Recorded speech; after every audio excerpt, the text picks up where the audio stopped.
Donald Trump isn't interested in playing defense when it comes to the cartels. He's calling for a war, not a metaphorical war, an actual military confrontation with the most powerful drug syndicates in the Western Hemisphere. But can he really pull it off? And if he does, what does it mean for Mexico, America, and the entire geopolitical balance of the region? Is the U.S. prepared for the consequences? Trump's proposal isn't just tough talk, it's a recognition of a stark reality. The cartels don't just operate in Mexico, they govern vast regions, controlling key trade routes, infiltrating local governments, and commanding paramilitary forces that rival national armies. In many areas, they are the government. Consider the Jalisco New Generation Cartel, CJNG, armed with armored vehicles, drones, and military-grade weapons. Or the Sinaloa Cartel, whose influence stretches beyond drugs into human trafficking, cybercrime, and even industrial supply chains. These organizations operate with such sophistication that they rival traditional nation-states in their logistics and financial operations. Since Mexico's 2006 declaration of war on the cartels, over 350,000 people have died, and yet the cartels remain stronger than ever. The violence is escalating, spilling across the U.S. border in the form of fentanyl epidemics, mass human trafficking, and corruption that seeps into American institutions. The challenge isn't just crime, it's a parallel power structure operating outside of government control. Even as Mexico's military has tried to contain the cartels, corruption and fear have crippled many efforts. High-profile operations, such as the brief capture of Ovidio Guzman, El Chapo's son, have shown how cartels can force the government's hand through sheer firepower. The Mexican government itself has been hesitant to fully engage in total war against these groups, fearing a scenario where state institutions collapse under the pressure.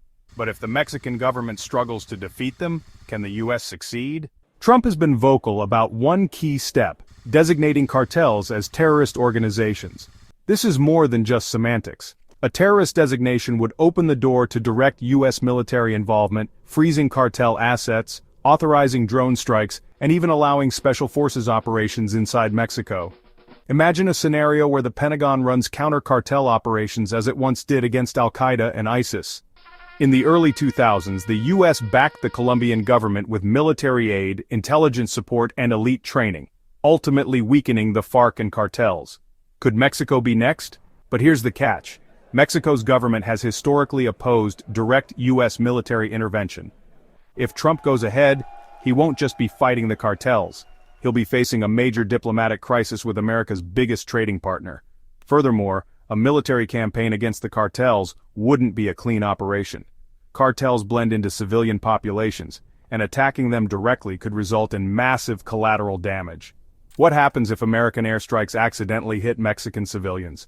How would Mexico and the world react? A conflict of this scale could draw in unintended consequences. With Mexico already struggling to maintain stability in regions under cartel control, any aggressive action by the U.S. could push the country toward further destabilization. If a war erupts, could Mexico become the next failed state? There are three key obstacles to Trump's plan. 1. Mexico's sovereignty.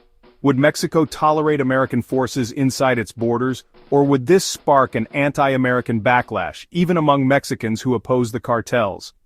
Many in Mexico see the cartels as a plague, but they also remember past U.S. interventions that left long-term scars. 2. China's role. Chinese fentanyl suppliers fuel the cartel's drug operations. Would a cartel war escalate into a larger economic standoff with Beijing? Could China use its leverage over Mexico's economy to retaliate against U.S. military action? 3. The risk of a failed state. If the U.S. takes down major cartels, does Mexico have the institutions to fill the power vacuum? Or would it spiral into chaos, like Libya after Gaddafi? A weakened cartel structure might not mean peace. It could mean even more fragmented, violent power struggles. Economically, a cartel war could disrupt Mexico's manufacturing industry, causing supply chain shocks that hit American consumers hard. Mexico is the U.S.'s top trade partner, and instability south of the border could ripple through industries from auto manufacturing to agriculture. Meanwhile, international allies may not support this fight. NATO partners already wary of American interventionism might oppose Trump's actions. Latin American nations could see it as another example of U.S. overreach. The political blowback could be significant. Trump's cartel war is a high-risk, high-reward gamble. It could dismantle some of the most dangerous criminal networks in the world, or it could plunge the US and Mexico into an entirely new conflict. If this plan goes forward, America may be facing its most complex and controversial military engagement in decades.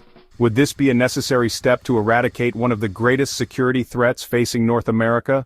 Or would it be another endless war with unforeseen consequences? The stakes are high, the risks are real, and the consequences will shape the future of North America. Subscribe to America's Geopolitics for more hard-hitting analysis.